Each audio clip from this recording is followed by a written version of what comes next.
ئەو ڕۆژی کە شەوی نەورۆز لە جندرێس لە شاری جندرێس عیدی عەفرینە لەوێ خۆتان ئاگادار بوون ویستیان ئاگر بکەن و بۆ ئاگری نەورۆز سێ برا و مناڵێکی ئەوان چوار کەس لە یەک عایلە شەهید کران. ئەو عائیلەشی بناوی پێشمەرگە ماڵبەتی پێشمەرگە یعنی ئەمەە بوون ماڵبەتی پێشمەرگەنە لەبەر ئەوەی خۆیان زۆر وڵات پارێز بوون زۆر کوردپەروەر بوون و دلسۆزی نیشتیمانی کوردستانی بوون بۆیە ئەوان لە کۆنەوە پێیان ئەڵێن ماڵبەتی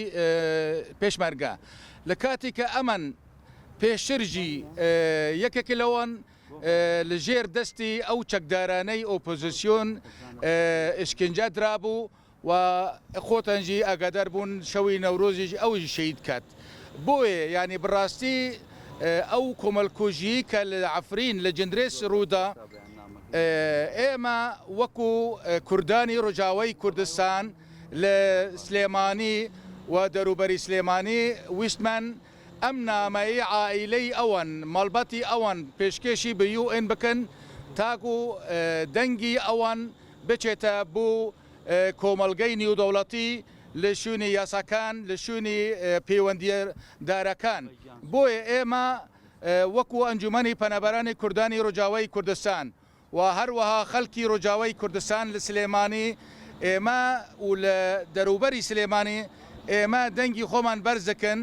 ئەوەیە کە بۆ UN بۆ کۆمەلگەی نێودەوڵەتی بوو جڤاتی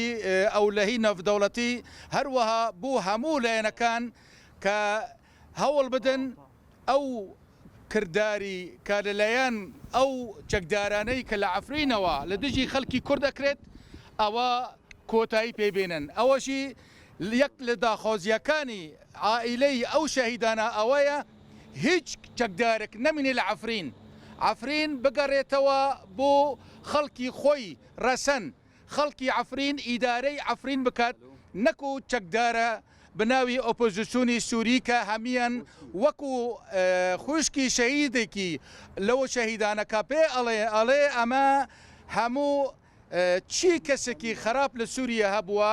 هێناون بۆ عەفرین و لەوێ چەکداریان کردووە ئەو چەکدارانەی لە عەفرین ئەبێ نەبینن ئەبێ لەوێ دەربچن ئەمە داخوازی خەڵکی عەفرینە ئەو کەلوپەلی ئەو شتەی کەڤنار کە لە عەفرین دزراوە و بردیانە بوو تورکیا و شوونی دیکە ئەبێ بگەڕێنەوە بوو خاوەنەکەی خۆیان هەروەها زۆر شوونی ئەسەری شور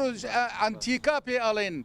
کەڤنار ئەمەە هەموو تێک ببرنە بدەخەوە ئەمەنەجی دەبێ بگەڕنەوە بوو شوونی خۆیان و چاک بکرێت هەروەها داخوازی خەڵکی عەفرین ئەوە بوونی تورکیا لە عەفرین نەمینە هەبوونی تورکیا لە عەفرین نەمینە قانونێکی دووەلی هەیە ئەوەش عەفرین دەبێتە بگەڕێتەوە لەژێر چاودێری پارستنی نێودەوڵەتی ئێمە وەکو ژن ئێمە ئەڵێن مەسەلا ئەو چوار شەهیدانە هەر کوڕی یەک ژنن هەر ژنی هەنە هەر کچی هەنە هەر خوشکی هەنە ئەوەژی هەر ژنن مەسەلا پێیتە ئەسیری بوونە بەبوونی ئەو شتانە ئێمە ژن لێرە حازرن بۆ بدن خویاکردن مەسەلە نەڕازیبوونی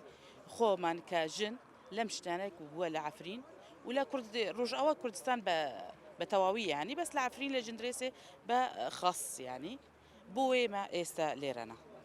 دەسەڵاتی نییە ئێمە لە سووریا مەسەلا ئەو دەوڵەتی ئەوەی زۆر گەورەنە ئەوە ئێستا لێرێنە مەسەلا ئێمە شتی ئەم توانن بیکەن ئێستا نەڕەزی بووندان بن خویاکردن ئێمە ژن هەنە ئێمە خەڵکی عەفرین لێرە هەنە خەڵکی جندرێس هەنە ئێمە ئەزان چی ئەبێ ئێمە ناتوانین هەر شتێکی لەسەر عەرزەکە بیکەن بەس ئەتوانین نەڕازیکردن نەڕازیبوونی خۆمان بدەن بە خویاکردن بە خەڵک با بزان بێ هەر چار پارچی کوردستان خۆپێشاندان ئەکەین هەر نەڕازیبوون تێن لە خویاکردن ئێمەش وەکو ئێستا لێرەن لە پاشووری کوردستانن ئەوەژی وەکو ئەرکێکی لەسەر شانی خۆمانە بوو ئەم مەسەلانە